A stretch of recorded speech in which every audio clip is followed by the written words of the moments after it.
10 steps to building a mobility routine that actually works. I'm going to take you through these steps. I'm going to give you some examples. And our goal today is for you to leave with all the tools you need to establish your own routine that you can follow consistently to actually get a really nice benefit. You can feel better. Though I guess that depends on your goals. If you don't want to feel better, that's okay. So step 1, establish your goals. What do you want to accomplish? How do you want to feel? And how soon? Okay, so what do you want and what's the time frame? That's going to help with the rest of the steps. All right, so in yellow, I add extra notes, extra context for some of these different steps. So do you just want to maintain? Do you want to do daily activities? Do you want to play sports? That's going to determine what kind of commitment is necessary to move towards your goals. Okay, so step 2, assessments. What I recommend for this, keep it simple. I have a CARS assessment, breathing assessments. Do these to find your lowest hanging fruit, to find the things that are going to make the biggest difference for you right now.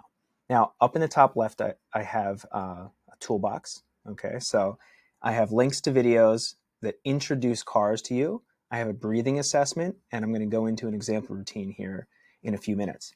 So you can click on those. You can follow an assessment. I'm going to have a link to this. If for some reason you do not get that link, you just let me know, and I will send it to you.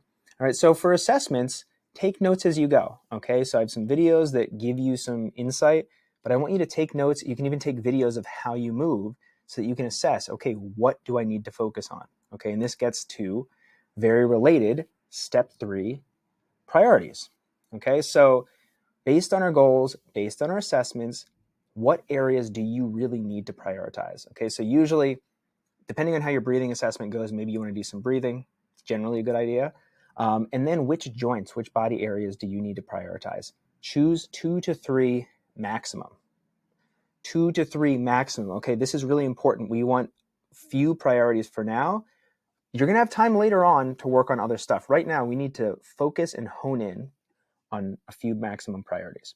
Okay, so which areas take the most stress and or feel the most limited or painful? That can help you identify this. I'm going to go through examples for myself to help you get a better sense of how to prioritize. Okay, step number 4, time. What amount of time can you commit to every single day? Err on the low side and think, what can I do on my worst day? So my absolute worst day, I got no sleep. I had a bunch of crap come up that I wasn't expecting. I just have very little time and energy and focus. What can I still do? Okay, maybe it's 5 minutes, maybe it's 10 minutes, maybe it's a little more than that. But you want to err on the low side, okay? Lowball it. And yeah, this has to be something you know you can commit to. If every single day isn't realistic, I like 3 to 4 days a week so that you can go every other day. And if you miss some days, you can still get in your quota. All right. So then step 4, we want this to be simple. What is the simplest way you can address your priorities with the time you have? Okay. Not with the time that someone you see on Instagram has. Okay. Not what a pro bodybuilder, a pro athlete has. With your time, what's the simplest way you can address your priorities? Simple, easy. That's what we want. So, for example, it's usually 2 to 4 reps of CARS, joint rotations, for the joints around your priority areas. Generally, going with that is a great way to start. Okay, once we've established that simplest way, we want to build out. Okay, and this is down the line. This is not immediately. So, progress by adding or increasing intensity and volume of training. Okay, so now what can I do on my best day? All right, on my absolute best day, say I have 15, 20, 25 minutes and I feel amazing. What can I do? Because we want to be consistent, but we also don't want to hold ourselves back if we can do more on certain days. We just don't want to make that best day an expectation for every day. So start by increasing volume for priority areas, add low intensity CARS and stretches for the other joints. So for my priority areas, I'm going to increase volume. For the other areas, I'm just going to add in a little bit for them so that I'm still addressing them. Because this is a big thing that people deal with is like, I want to work on my ankle, my shoulder, my back, and my neck. Okay, we have priorities, but we don't want to just ignore everything else. Building out here is where we can address that. 7, maybe the most important, no matter what you're doing, consistency. We want to follow our program with about 85+% adherence for at least 1 to 2 months. So we want to do it more often than not for at least 1 to 2 months before we decide, hey, this isn't working or I need to adjust. Okay? Just do the simple stuff for now. Don't worry about the rest. Okay? Maybe you're doing training sessions in addition to your daily routine. Awesome. For now, for your daily routine, just keep it consistent. Okay, then we want to track our progress. So as this is going on, we're going to track how we feel, record our progress clearly in writing and video. This allows for subjective and objective feedback. This is really important because our perception can be way off with the progress that we've made. Okay, I'm going to talk a little bit more about this soon. And our progress is never going to be linear. Okay, don't be too reactive with day-to-day changes. Look at longer-term trends. So maybe I feel amazing today and I feel tomorrow. And I feel okay the next day and then great and then terrible. So it's never going to be linear no matter what you do, no matter how long you've been doing this or how much time you put in. All right, so zooming out, looking at weeks and months is a better way to gauge your progress. But in order to do that, you have to record it and record it the day of rather than trying to think back and remember. All right, cool. Check in after 1 to 2 months. 1 to 2 months, not 1 to 2 days, not 1 to 2 weeks. Answer the following questions. Have you been consistent? Are things better or worse? Or the same? Have your goals changed? Answer all of these questions and, oh, look at that. See that note? It's the same as that one. I forgot to add more. All right, so I'm going to talk about this. Don't worry.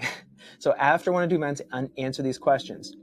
Now, have you been consistent? If you have not been consistent, don't worry about changing things. You did all the work of establishing your goals and your priorities based on your assessments, and you came up with a nice, simple plan to work on your priorities. Don't just throw that out. If you have not been consistent, you got to be consistent before deciding this approach is wrong, right? So go back, be consistent for at least a few weeks, ideally at least a month, and then come back to this step and you can check in. I find the biggest thing here is that people are not consistent and then they bounce around to other approaches because they think it hasn't worked, because they haven't given it a fair chance to work, okay?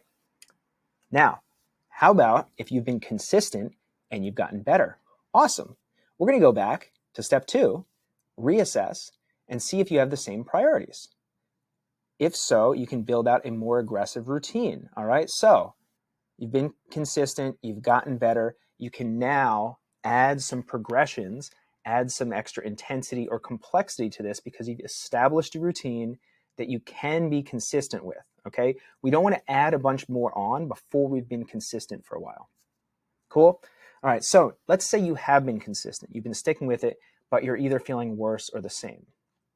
Then we're going to go back to step 2, reassess, check your notes to ensure you didn't make progress. Okay, so this goes back to perception because I've worked with people for years and years, and it's very common that someone will say, I'm just not making progress. I don't know what's going on. Like something's wrong. I've been putting in the work. I'm like, yeah, you have been putting in the work. I had one person I worked with, and we took her first workout that she ever did, and she went through it 4 times within the time it took her to do it once from like several months before that. So it's really easy for us to underestimate some of our progress, which is why it's important to track and record our progress so we can look back and we get here and we're thinking, ugh, I'm feeling worse or the same. Make sure that you actually are feeling that way and that you haven't made significant progress, because it can sort of set you off on the wrong path if you convince yourself you haven't made progress, okay? Our perception isn't always accurate, all right? That being said, if it definitely is worse or the same, try increasing the volume or intensity of your routine. Or you can reach out to me. I can give you some tips. Okay, so we've established the priorities. We still have those same priorities. Try adding a little bit more volume or a little bit more intensity to drive better adaptation. All right? Excellent. Now, step 10D. Goals changed. Go back to step 1, reestablish your goals. All right, so it's important to always keep in mind, check in after a month or two. Are my goals the same? Because if they're not, then continuing to do the same thing may not yield the best results. All right, and this one I kind of skipped for a moment. Consistent and better, reassess. By now, with an established routine, you may also have more time and energy to devote. Factor that into your updated routine, right? So if you've been consistent, you can progress. You may be able to progress the time that you can devote each day as well. But again, we want to get some time and consistency and success with that under our belt before we start adding in complexity and other barriers to doing it. All right, so now let's go through just a little example from me And I will give you the link to this as well. I'll add it. Actually, it's on this page. So, all right. So for me, goals. I want to have buttery smooth hips, super mobile, feeling great. I want to reduce knee pain. I want to jump super high, sprint super fast, astoundingly high. Not quite right. All right. I want to be specific. So my priorities based on my assessments and my goals, I want to improve hip rotation and mobility, knee rotation and strength, ankle, Achilles, mobility and strength. Okay. So if I want to jump and sprint, that ankle and Achilles better be strong. So my basic daily routine, hip cars, full knee cars, ankle cars, dorsiflexion, roll, and peel. All right. Very basic, right? It's 4 things. But we want to err on the conservative side, keep it super basic. So I've got that. Then what I'm going to do is I'm going to establish some supplements. All right. So these are not my priorities. These are my priorities. These are supplemental things that I can do for the other areas. And this is where, if we have extra time, I can go, oh, I'm going to just give enough to maintain these areas while I improve these areas. Okay. Then I also like to establish some priority extras, and writing all this out is really helpful. So you can just plug them in when appropriate. Okay. So for my priority extras, for the hips, foot planted hip rotation, 90-90 internal rotation lift, 90-90 external rotation lift. So these are extras that I can put in, extra volume for my priority areas. So this is for the hips. This is for the knees, patellar cars, half kneel stretch. This is for the ankles, banded ankle rotation, ankle inversion, and eversion stretch. So now I have some priority progressions. So the basic routine I initially established, this is going to be progressions of all of those things. I'm going to add some intensity. Hip car with a ball behind the knee cars and knee rotation isometrics, ankle cars with weight, dorsiflexion isometrics, pushing without moving. You're creating a lot of tension for the connective tissue. All right, then I've written down, if I'm going to do a 10-minute routine, maybe it's just these initial 4 things, right, based on my priorities. And we have moderate rep ranges. So that may be, honestly, for me, that's probably going to take 5 minutes. So maybe I double that. But let's, for the sake of this exercise, let's say this takes 10 minutes. Let's say, okay, I'm progressing, or I have a 20-minute routine, or this is a good day, right? I'm going to increase the volume, more hip cars, more knee cars, more ankle cars, more dorsiflexion, roll, and peel. I'm going to add in some of my supplementals, shoulders, spine, and toes. Then I'm going to add in some priority extras, 1 for the hip, 1 for the knee, 1 for the ankle. And that is a really nice way to establish a longer routine. Stick with this. Yeah, we want to stick with it for a while before making significant changes to it. So this is going to be my routine, all right? It's going to be somewhere between this at the least and this at the most. I'm going to try to do it almost every single day. And after a month or more, okay, when I get really comfortable with it, I can add in some more of these progressions. Or I can replace some of these. So instead of the regular hip cars, I just add the ball behind the knee. So hopefully this gives you some ideas for how you can do this. It's relatively simple. Once you're familiar with a lot of these cars and other mobility exercises, you can make decisions for yourself. So for me, my pain areas, the areas I need to be strong, these are my priorities. And based on those priorities, based on my assessment, I've built out basic routine, supplements, extras, progressions, and then I've defined a 10 and a 20-minute routine. When you have done that and done all that work, it makes the rest easy. You don't have to think that. You just wake up and you're like, this is my routine. Oh, you know what? I can do more after my initial 5 or 10 minutes. Awesome. I already have written down what I'm going to do.